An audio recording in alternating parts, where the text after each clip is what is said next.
Olá, estamos aqui para mais um programa Radar Podcast e, como sempre, eu quero pedir a você, meu amigo, minha amiga, que continue compartilhando as nossas publicações. E se você ainda não se inscreveu em nosso canal, se inscreva.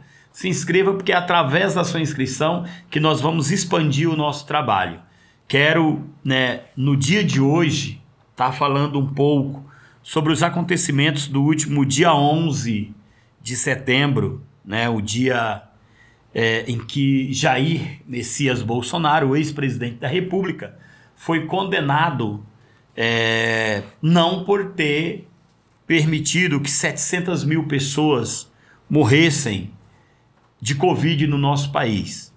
Para esse crime, houve a CPMI, na realidade ela foi mista entre Câmara e Senado, e que as suas decisões foram de que ele realmente era culpado pela morte daquelas pessoas por ter negligenciado. Mas a sua condenação foi pela tentativa de golpe de Estado. E aí as pessoas ficam perguntando, mas como golpe? Que tentativa de golpe?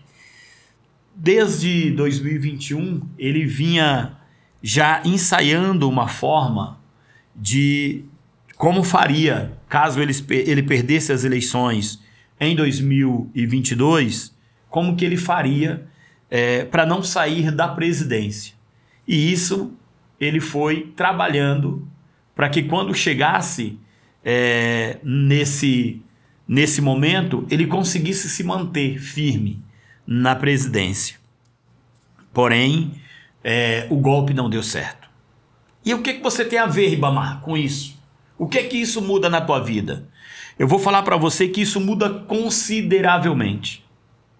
Isso muda porque se o golpe tivesse acontecido em 8 de janeiro de 2023, eu não estaria com esse programa no ar.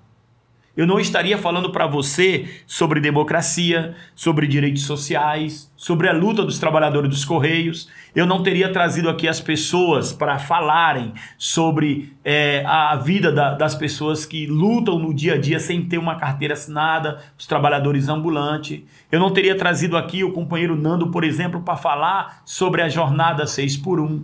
Por quê? Porque não haveria democracia. Então eu tenho tudo a ver com a minha vida. E o engraçado é que as pessoas que reivindicavam uma intervenção militar, uma ditadura militar, a volta da ditadura militar no país, são justamente as que hoje reivindicam democracia. É meio que incompatível, incompreensível a pessoa dizer eu quero ditadura militar, eu quero intervenção militar, e ao mesmo tempo dizer que o que está acontecendo com o julgamento no STF é injustiça, é ditadura, é a ditadura da toga. Se houvesse ditadura, os advogados nem lá estariam para fazer a defesa dos seus clientes. Mas eu quero falar também por meus irmãos evangélicos, que também, quando fiz um vídeo na quinta-feira, dia 10, que ali já estava consumada a condenação de Bolsonaro, me questionaram. Mas você não é pastor? Você não é evangélico? Por que você está fazendo isso? Eu quero dizer que, como cristão, eu não me alegro com a desgraça de ninguém. Mas eu me alegro com a justiça sendo feita. Principalmente quando é a justiça divina. Eu quero dizer para você que em Naum, capítulo 1, verso de número 3, Deus diz que ele não tem o culpado por inocente. E Jair Bolsonaro não é inocente. Jair Bolsonaro é mais do que culpado. E eu não fiz um vídeo para falar da condenação de Bolsonaro porque me alegro. Não é porque eu perdi o meu irmão durante a pandemia do Covid, mas é porque mais de 700 mil pessoas perderam a vida. Hoje nós temos órfãos, que inclusive estamos trabalhando para fazer um livro, um documentário sobre isso, sobre os órfãos do Covid, que perderam pai e mãe. Adolescentes que perderam pai e mãe, que perderam o tio, que perderam a avó e que ficaram sem rumo. Mas por que isso? Porque no dia 1º de janeiro de 2019, um homem assumia a presidência da República fazendo o juramento de cuidar do povo brasileiro, fazendo o juramento de cuidar da nação brasileira. Mas quando dá em março de 2020, em que a pandemia ela de fato avança no nosso país, esse mesmo homem que havia feito um juramento de cuidar das pessoas, ele vai lá e diz que aquilo era uma gripezinha.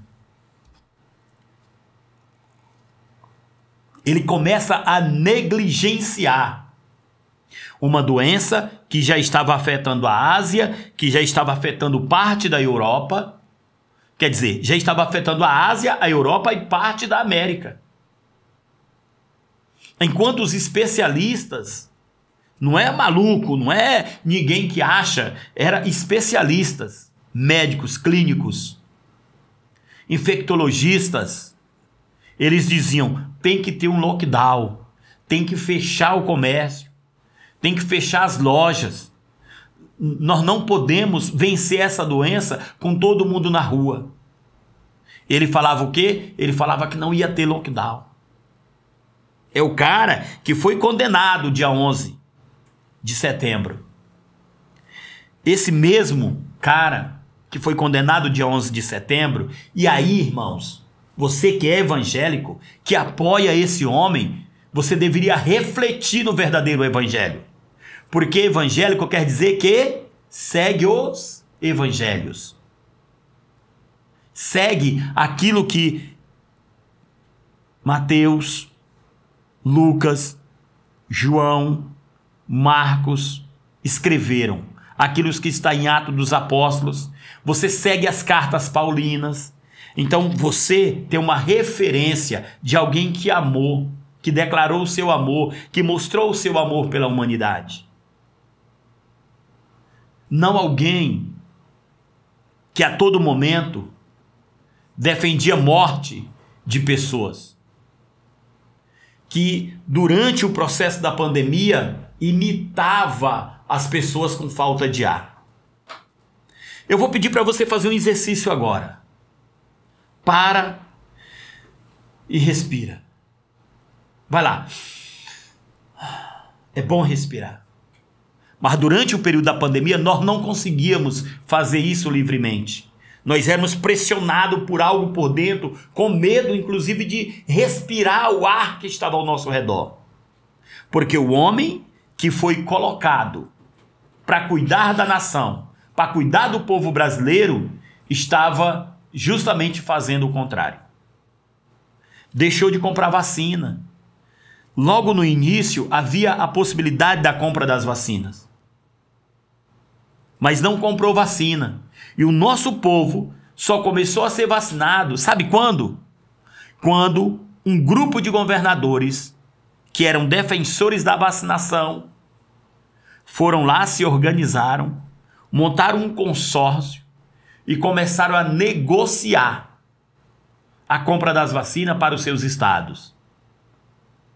Aí começou a se desenvolver grupos de governadores, de empresários para ajudar a comprar essas vacinas. É esse homem que está sendo condenado. Repito, ele não está sendo condenado pela pandemia do Covid. E eu não me alegro simplesmente por ele estar sendo condenado. Mas é a justiça sendo feita. Você que é meu irmão, que é evangélico, ou mesmo que você não seja, você conhece a história de Davi. Você sabe que Davi é chamado o homem segundo o coração de Deus. Ainda na sua adolescência, ele foi ungido rei sobre Israel. Meninozinho simples, ruivo, cuidando das ovelhas do pai, foi ungido rei sobre Israel. E sabe o que acontece com esse homem? Durante o momento em que ele assume o reinado, ele decide que um homem tem que morrer para que ele fique com a sua mulher. E ele manda Urias à frente do exército para ser morto. Enquanto Urias avançava, os soldados recuavam sobre ordem do rei. Sobre ordem do rei. E aí o que aconteceu com Davi? ele ficou com a mancha da morte de Urias em suas mãos. Do relacionamento dele com Betseba teve um filho. E esse filho veio a falecer por conta do pecado de Davi. É Deus cobrando. Imagine você que Bolsonaro tinha um ministro da saúde. Mandetta? Mandetta. Que era o cara responsável por negociar as vacinas. Mandetta vai lá e diz, não, é necessário comprar as vacinas. O que Bolsonaro faz com ele? Vai lá e tira ele do ministério. Ele faz a mesma coisa que Davi fez com o seu exército. Enquanto os soldados estavam atacando Urias, os soldados de Davi recuavam para que Urias morresse. Enquanto Mandetta queria comprar a vacina ou era defensor da vacina, Bolsonaro dizia, não, nós vamos recuar, porque o povo tem que morrer. Foi por isso que eu fiz um vídeo dizendo da condenação de Bolsonaro. Depois, em 1 Crônicas 22, Davi relata da construção do templo. Davi, o desejo dele era construir um lugar onde o povo de Deus pudesse adorar o Deus Todo-Poderoso. Sabe o que Davi faz? Ele vai lá, ele organiza tudo para construir o templo. E aí ele vai falar com Deus. Chega lá, Deus fala para ele o quê? Opa, peraí. Eu agradeço, Davi, tudo que você fez. Mas você não pode construir o templo. Sabe por quê, Davi? Porque você tem sangue nas suas mãos. Sangue dos povos que morreram na guerra. Sangue dos povos que morreram na guerra. Esse sangue está sob suas mãos. E sabe o que Davi faz? Sob a orientação de Deus, chama Salomão, teu filho, e ele construirá o templo. Irmãos, Bolsonaro, ele foi condenado pelo ato do 8 de janeiro. Sabe o que o covarde fez? No momento em que ele poderia, era o bravão, fez manifestação na Paulista e gritou para Alexandre de Moraes, Alexandre de Moraes, eu não respeito mais uma decisão do STF. Você é um canalha, Alexandre de Moraes. Aí quando ele está frente a frente com o Alexandre de Moraes, o que ele faz? Posso fazer uma brincadeirinha? Você quer ser meu vice em 2026? Covarde. Recuou, enquanto tem mais de 500 pessoas presas na Papuda, mais de 500 pessoas presas pelo Brasil afora, porque participaram das manifestações de 8 de janeiro, pedindo intervenção militar, pedindo um golpe militar, quebrando o Palácio do Planalto, quebrando a Câmara dos Deputados, quebrando o STF, destruindo o patrimônio público. E o que Bolsonaro faz? Ele recua e deixa o seu povo morrer na prisão. E agora, para não ser preso, o que Bolsonaro faz? Tá com soluço. Não era assim que ele fazia com as pessoas que estavam com falta de ar? Não era? Tá com solucinho. Tá nascendo brotoejas no seu rosto. Tudo isso é medo de ser preso? Ele vai ser preso. E quando ele for preso, encarcerado, em regime fechado, ele ainda tem a liberdade de receber os seus amigos golpistas. Porque nós vivemos numa democracia. Jornalista Rubens de Paiva, preso pelo exército durante a ditadura militar. Seus filhos, depois da sua prisão, nunca mais o viram, nem tiveram o direito de enterrar os seus restos mortais. Assim como aconteceu com meu irmão.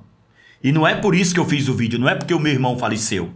Não é porque o meu irmão ficou 15 dias entubado, depois foi transferido de hospital, veio a falecer de Covid, tivemos que enterrá-lo num saco preto como se fosse um cachorro.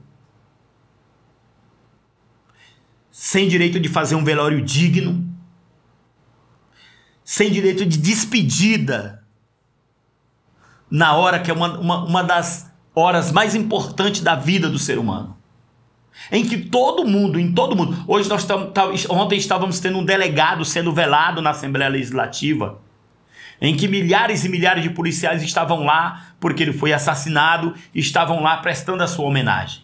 Durante o Covid, nós não tivemos essa mesma oportunidade. Meu irmão foi enterrado como um cachorro num saco preto, sem podermos chegar perto, acompanhando de longe, com um número mínimo de pessoas. Por quê? Porque um canalha irresponsável de um presidente da República deixou que um vírus tomasse conta do nosso país de fora a fora e milhares de pessoas passaram a morrer uma atrás da outra. 4, 5 mil pessoas por dia. Que Deus tenha compaixão da alma dele. Que Deus possa transformá-lo. Mas eu quero dizer para você que tudo isso aconteceu porque Deus está olhando, está colocando 700 mil pessoas, o sangue de 700 mil brasileiros que morreram covardemente pela falta de vacina, pela falta de oxigênio, como foi no Amazonas, como foi em vários estados brasileiros. Enquanto isso, ele falava o quê? Você quer que eu faça o quê? Eu não sou coveiro. E aí, infelizmente, nós às vezes falamos algo em que ouvimos. Eu quero falar algo aqui que eu ouvi. Falar para você que acha que tudo isso que está acontecendo é covardia, é ditadura. Enquanto nós chorávamos nossos mortos, enquanto nós lutávamos para manter o nosso emprego, porque a empresa não fechou e nós tínhamos que trabalhar e ao mesmo tempo chegar em casa, tomar um banho de álcool antes de chegar perto dos nossos familiares, ele falava o quê? Chega de mimimi. Ele foi condenado. Então chega de mimimi. Anistia não é para golpista. Anistia é para quem é injustiçado. Então, você que é meu irmão, você que é minha irmã, você que é meu amigo, que é bolsonarista e que não gostou do vídeo em que eu fiz e coloquei no meu status, eu não coloquei nas redes sociais, inclusive, eu coloquei no meu status. Depois que vieram os comentários, aí eu resolvi postar ele publicamente para que todo mundo, além dos amigos que eu tenho no meu privado, pudessem ver. E hoje eu estou fazendo um vídeo em que é para ser divulgado, para dizer que eu não me alegro, mas que eu fico muito contente com a justiça sendo feita. Eu não me alegro simplesmente com a condenação, mas quero dizer que a condenação, ela reflete a justiça sendo feita. E digo a você que se 8 de janeiro tivesse prosperado, eu não estaria mais aqui. Talvez minha família estivesse fugindo. Vários e vários amigos meus talvez já tivessem sido mortos. E este programa que você vai assistir hoje não estaria no ar. Porque Vladimir Herzog não teve a mesma sorte que Bolsonaro de ser julgado legalmente. Zuzu Angel lutou pela vida do seu filho, mas nem enterrar o corpo teve o direito. E milhares e milhares e milhares e milhares de pessoas que durante a ditadura militar perderam seus entes queridos. E não é porque eram vagabundos, é porque lutavam pela liberdade. A liberdade que nós temos hoje. A liberdade de Eduardo Bolsonaro estar lá nos Estados Unidos lutando contra o nosso país. Lutando pela taxação. Lutando para que o povo passe fome. Enquanto nós temos pessoas que estão lutando ao contrário, para que as pessoas continuem fazendo 3 refeições por dia, tendo carne na sua mesa, podendo comprar ovo, podendo tomar refrigerante, podendo tomar Coca-Cola todo dia, podendo andar no transporte público de qualidade, podendo ter educação pública de qualidade, podendo ter uma universidade pública gratuita e a serviço do povo brasileiro. Foi por isso que eu fiz um vídeo falando da prisão de Bolsonaro. É porque se ele tivesse conseguido prosperar naquele golpe, nós não estaremos aqui. E refletir o evangelho é refletir o amor de Cristo, é ter compaixão das pessoas, é olhar para as pessoas e ajudá-las, é fazer com que o reflexo do amor de Cristo seja refletido também em mim, e que através de mim as vidas das pessoas possam ser transformadas. Viver o evangelho de Cristo não é desejar o mal do próximo. E por isso que eu digo para você que eu não me alegro com a prisão dele, mas isso reflete a justiça. E com a justiça eu me alegro. Porque se ele não tivesse conseguido ter pessoas ao seu redor que fosse contra o golpe, nós estaríamos perdidos, irmãos. Perdidos. Então, eu deixo essa mensagem para você. Uma mensagem de fé. Uma mensagem que é para você refletir naquilo que você tem feito até hoje. E que não estou dizendo aqui que você tem que ser de direita ou de esquerda. Isso não se trata de direita ou de esquerda. Se trata de amor ao próximo, de compaixão, de empatia. Não se trata de partido político. Se trata de cuidar das pessoas, que é aquilo que nós, evangélicos, proclamamos e fazemos. Então, se eu cuido do meu irmão, por que eu vou me alegrar com a morte dele? Por que eu vou permitir que ele morra, sendo que eu tenho o poder de ajudá-lo a sair daquela escuridão, daquele buraco, daquela morte, daquela doença, daquela enfermidade?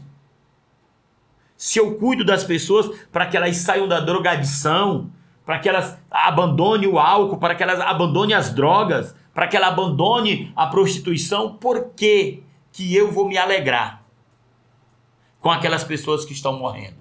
Se eu sou cristão, eu tenho que me alegrar em tirar essas pessoas. Então quero deixar esta mensagem para você, para que você viva o verdadeiro amor de Cristo, tendo compaixão, tendo empatia, tendo amor ao próximo, e olhando e refletindo que o que você faz hoje, apoiando o crápula, não é amor de Cristo. Então, é isso, que Deus nos abençoe e compartilhe este programa. Envie para o seu amigo, para o seu irmão, para o seu colega de trabalho e curta, se inscreva no nosso canal, para que nós possamos crescer juntos. É isso aí, que Deus nos abençoe.